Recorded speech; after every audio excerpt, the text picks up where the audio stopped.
Или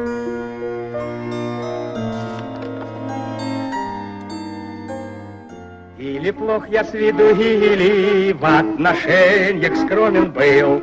Вы другого полюбили, я другую полюбил. Сердце, что ж, оно не льдина, поздравляю от души. Но учтите, что блондины тоже очень хороши.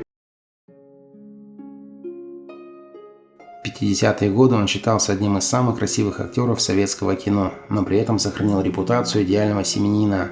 Виталий Доронин в совершенстве владел уникальным даром перевоплощения, раз за разом заставляя публику смеяться, плакать, обожать и ненавидеть своих героев.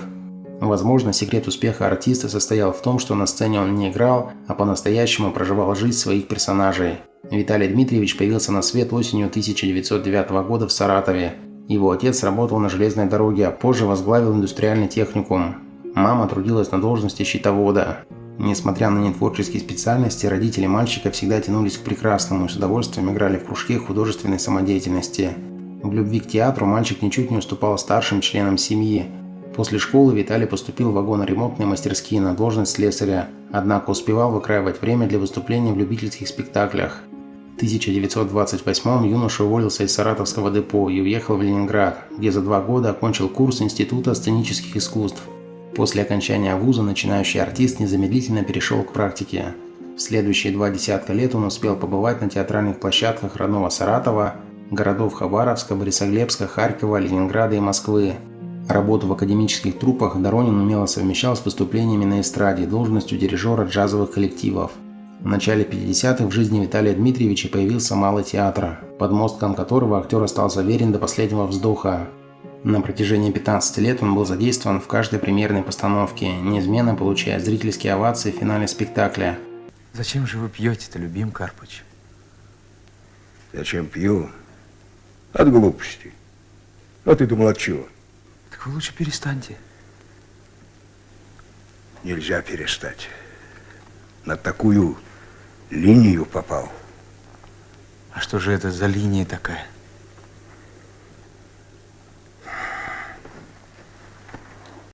Коллеги и критики сходились во мнении, что Доронин явился воплощением лучших черт настоящего национального героя. Молодецкая удаль и бесшабашность сочетались в нем с добротой и душевностью, а природное озорство граничило с сердечной исповедальностью. К тому же артист великолепно двигался и имел бесспорный музыкальный талант. Пуская в ход весь комплекс творческих возможностей, Доронин был убедителен в любом амплуа. Фильмы. Путь в кинематограф начался для Виталия Дмитриевича сразу с главной роли. В 1941 в спортивной драме «Боксер» он сыграл спортсмена Петра Дорохова. Прелестный вечер. Какая музыка? Музыка и бокс — это родные брат и сестра. Их родила одна мать, точность. Я это доказал сегодня на ринге. Какие у него были глаза. Кирилл на ринге совсем другой. А сегодня я работал исключительно для вас. После поражения он стал мне еще дороже. Значит, для того, чтобы завоевать ваше расположение, должен был проиграть бой. Вряд ли вам это помогло. Начавшаяся война помешала своевременному выходу картины в прокат, но на актере вынужденная задержка премьеры никак не сказалась. После победы количество поклонниц Доронина увеличилось в геометрической прогрессии. Режиссер Михаил Жаров доверил артисту роль командира эскадрильи Крошкина в своей новой комедии «Беспокойное хозяйство». Героический образ красавца-летчика произвел неизгладимое впечатление на все женское население Советского Союза. Ясно. Примем, как полагается, товарищ гвардии полковник. Есть, а? Черт, уже идут. А я, понимаешь, к речи не приготовился. Да они все равно ничего не поймут. Они ведь по-русски не бум-бум. Да нет, я хочу их, понимаешь, по-французски приветствовать. Ванечка, ты не волнуйся. Знаешь, ты говори, что хочешь. Ты, главное, больше души и рук. Ну? Ей-богу. Делюту, ансамбль. Вот-вот. Контр, есть. Делюту, ансамбль, контр. Тогда же, в 1946-м, Виталий снялся в очередной спортивной ленте «Центр нападения». Его персонажем стал успешный футболист Андрей Кравченко. Хорошо, Гриш, хорошо. Идите, больной. Давай сразу, передавай! На носилки, больной. Носилки? Дорогая, носилки на стадионе не полагается. Будьте любезны, вызовите носилки. Послушайте, я еще никогда в жизни спорил на сильно носилках. Сейчас унесут. Вы знаете, доктор, мне кажется, у вас от сильного удара вышли из строя задерживающие центры. Скажите, вы про это слыхали? А я думала, что вы умеете гоняться только по полю за мячиком. Спустя 7 лет в картине «Свадьба с приданым» Доронин сыграл одну из лучших ролей в своей жизни. Музыкальная комедия явилась экранизацией одноименного спектакля. некогда поставленного Московским театром сатиры и имевшего там оглушительный успех. Я работаю отлично, премирован много раз.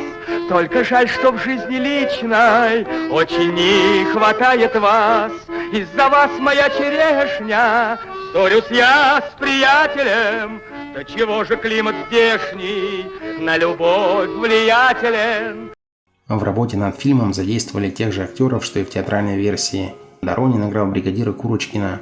В кино, как и в спектакле, артист неподражаемо исполнил лирические строчки, известные как куплеты Курочкина. В середине 50-х Виталий Дмитриевич в образе командира автомобильной колонны появился в приключенческой кинокартине «Дорога». Эта роль вновь была одной из центральных. От меня по возможностям, мне по потребностям. 20 пассажиров государству, а 10 себе. Ну, примерно. Ты что думаешь, ворую? Нет. Все рейс, а я 1,5. У других пассажиров по норме, а я и лишнего прихватить не боюсь. Вот слава-то она и бежит впереди меня.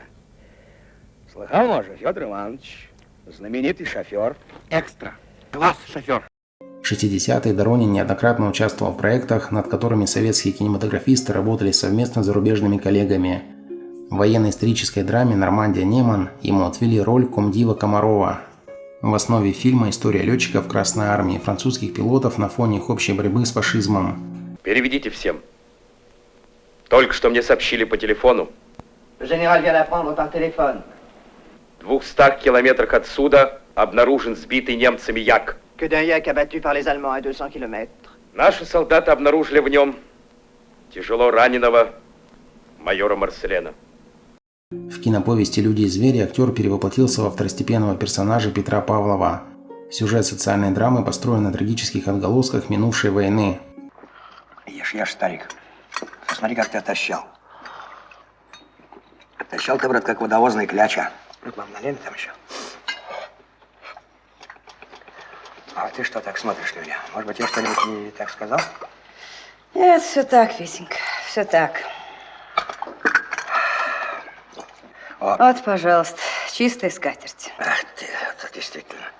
В детско-юношеской приключенческой ленте «Попутного ветра синяя птица» артист вжился в образ бравого морского капитана. Капитан! Черт, медтуза тебе в глотку. Что? Прошу простить, я думал, что это мой боцман. У вас очень похожи голоса. Мы отъезжаем, Отходим, с вашего разрешения. но еще нет Варимура. Это еще что такое? Не что, а кто. Мой спутник. Вы должны задержать отплытие. Корабль отойдет в точно намеченное время. Вот он! Скорее, Варимур! Скорее! Последней ролью Доронина стал Павел в фильме-спектакле «Птицы нашей молодости». Премьера картины состоялась в 1975-м. Когда после войны, после голода, нужда была в каждом доме, в каждой семье. Но вот одни мирились с этим, а другие старались не совсем честным путем. Ты хочешь сказать? Воровали? Это мало сказать, воровали. Таскали.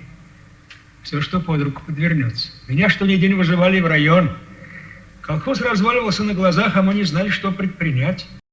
Личная жизнь. Виталий Дмитриевич был женат дважды. Первый брак с коллегой по сцене Натальей Цветковой окончился в связи с безвременной смертью актрисы. Второй супругой мужчины стала Констанция Роек, тоже артистка. В этом союзе у пары родилась единственная дочь Елена. До последних дней Доронин не прекращал самозабвенно работать.